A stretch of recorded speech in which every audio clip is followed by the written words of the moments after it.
आप एक जन को जानते हैं, मेरी शिष्य थी। उनको कुछ नहीं, 8 साल की उम्र से मेरी शिष्य थी।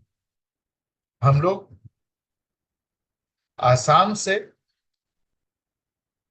मुंबई आ रहे थे, और हमारे साथ एक शक्तिपीठ के पंडे और उनकी बीबी बाजू के सीट में बैठे थे। मैं मिडल सीट पे बैठा था। खिड़की की सीट तभी खाली थी। आयल पे मेरी शिष्य बैठी थी, और वो पति पत्नी, और उनके विंडो सीट पे कोई और बैठा था। वो दोनों मिडल और आयल पे बैठे थे। तो उसको पहली बनना था। वो लोग हमको एयरपोर्ट पे मिले पहली बार बॉम्बे में, और पहली बार प्लेन में जा रहे थे, तो हमने उनकी मदद कर दी। तो वहां पे प्लेन में भी हमारे बाजू में ही सीट दिलवाई हमने उनको। सीट्स वहां से सिलेक्ट करते हैं ना, कि इनको मदद रुपी हो जाए। और आसाम तब से लेके अभी तक कैंसर का हेडक्वार्टर्स, उनका वहां पे इलाज हो रहा था।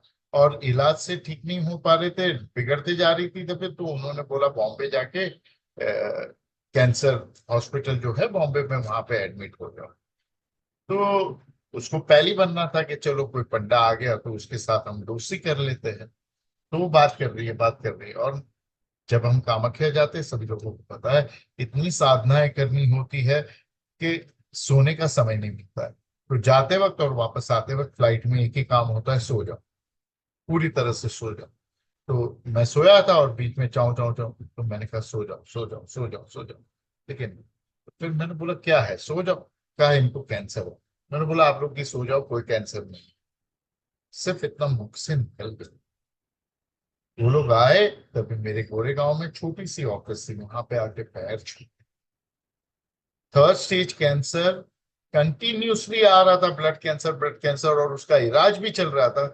इधर एडमिट होने के पहले उनकी टेस्ट हुई, और दूसरे दिन आया कैंसर नहीं। ये कमिटमेंट की ताकत है कि मुंह से बात निकल गई और हो गई।